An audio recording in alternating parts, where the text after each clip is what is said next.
Hello everyone, today I'm going to show you how I achieved this Sally makeup from The Nightmare Before Christmas. I'm actually going to be here for Halloween and I've wanted to for so long, so this is so exciting. But I did a trial run and decided to film it so you guys could see how I achieved this look.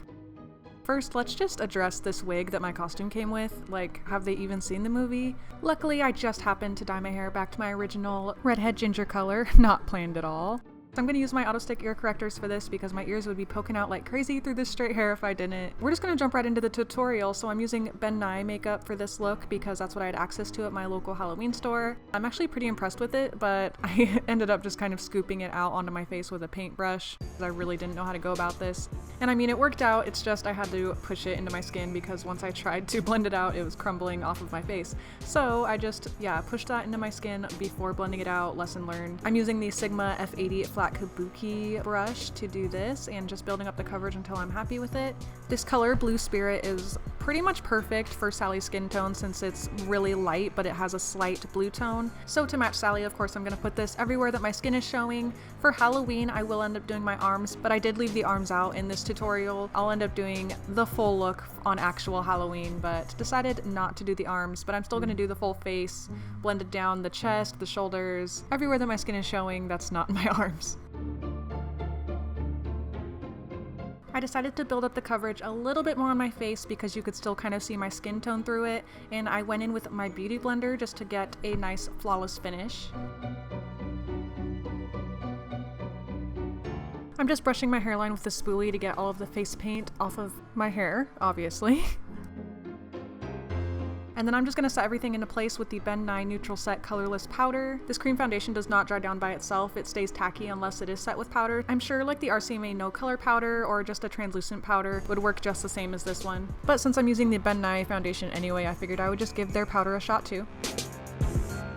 I decided to do my lips first just because, I don't know, for some reason I like starting with the lips. So I'm going in with the Rimmel London Lasting Finish Lip Liner in 011 Spice. Sally's lips are pretty red, but they're not like a true red. I feel like they're kind of dark and pinky. And I quickly realized that my lip shape was completely different than Sally's, so I just went in with that same blue face paint and just kind of tried to reshape my lips to be a little bit smaller and poutier like Sally's. Not gonna lie, I don't love my lip application in this video. The lips have been bugging me the whole time I edited this, but I like the color and I feel like you get the general idea.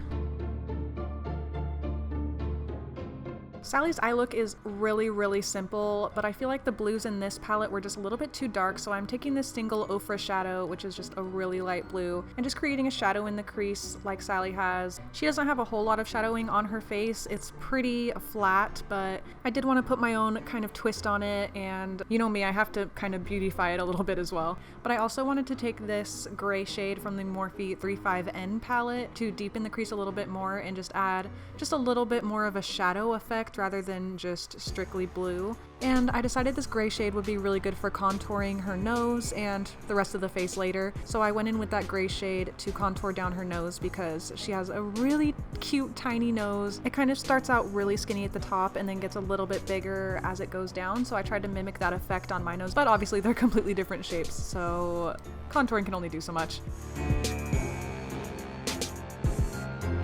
And then I decided to contour just the tiny amount on my cheeks. Even though Sally doesn't have a contour, I feel like I'm trying to look kind of dead, kind of sunken in, so I feel like a little contour can't hurt. And then she also does have some shadowing below her eyes. It kind of accentuates the under eye bags, so that's what I'm doing, believe it or not. I'm actually referencing a picture of Sally from the movie directly, and she has like the tiniest amount of liner on top, so I'm gonna go ahead and tightline my eyes before going in with a eyelash curler and some mascara. I love this mascara, you guys. It kind of dries out pretty fast, but it's so worth it.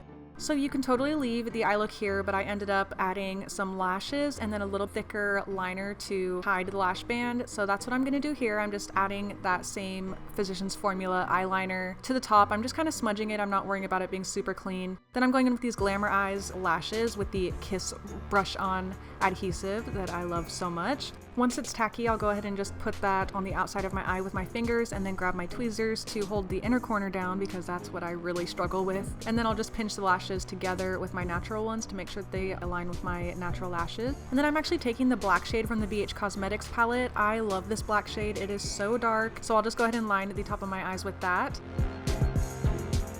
For my eyebrows, I decided to take the same shades that I've already used, the light blue that I used as a crease color and the gray out of the Morphe palette that I used to contour my face. I know Sally doesn't technically have eyebrows. I was just going to leave mine how they were, but it just looked a little bit crazy for me. And that light blue wasn't really showing up too well, so I ended up mostly going in with that gray shade from the Morphe 35N palette.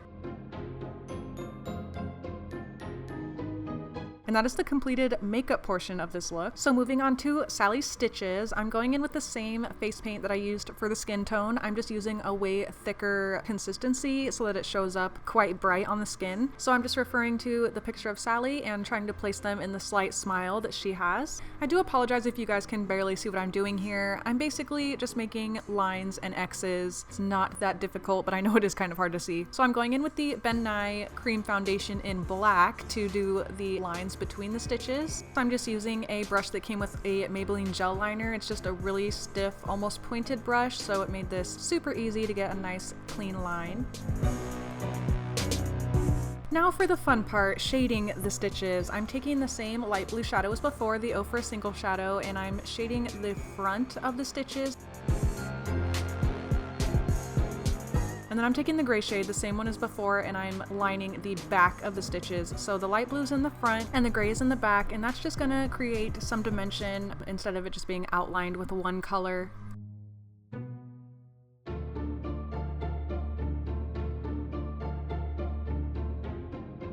I am going to follow the same exact steps that I did on the mouth. So I know this part's a little bit repetitive, but I still wanted to show you guys where I ended up placing all the stitches and just how I went about the shading. It's basically the same thing, but here it is all over again, only down the side of the face instead of on the mouth.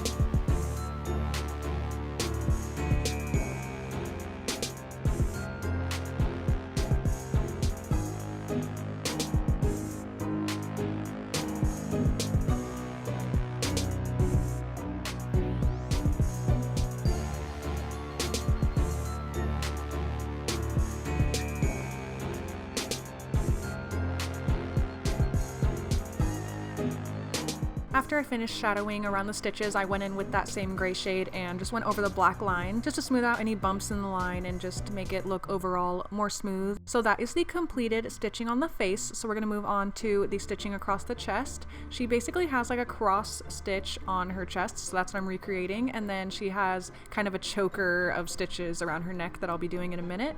Because I am trying to keep this pretty accurate to Sally, I noticed that the stitching on her body is different than the stitching on her face. The stitching on her face is light like her skin, but the stitching on her body is purely black. So I went ahead and did that. It also made it just a lot easier and quicker than recreating those same stitches on the face. But it's completely up to you if you recreate this, whether you want to keep the stitches all uniform or not. I did decide to go in and highlight these stitches with the blue face paint just to create a little bit more dimension and just to make the whole look a little bit more tied together. So I'm just going and randomly highlighting the black stitches across my chest and on my neck as well.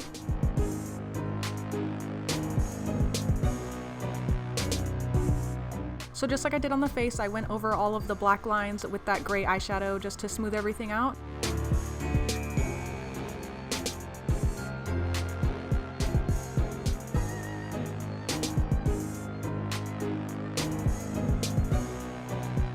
The last step is to lock all of your hard work into place, so I'm using the Ben Nye Final Seal Matte Makeup Spray. Not gonna lie, about half hour after I sprayed this, I picked up my cat and my makeup smudged everywhere, so I don't think this worked the best, but who knows, it could just be the makeup. But anyways, this is the completed Sally makeup look. I hope you guys enjoyed this tutorial. I know I was kind of a slacker when it came to Halloween looks this year, but I hope you guys enjoyed anyway. Let me know what kind of videos you want to see from me next, and I will see you really soon in my next one.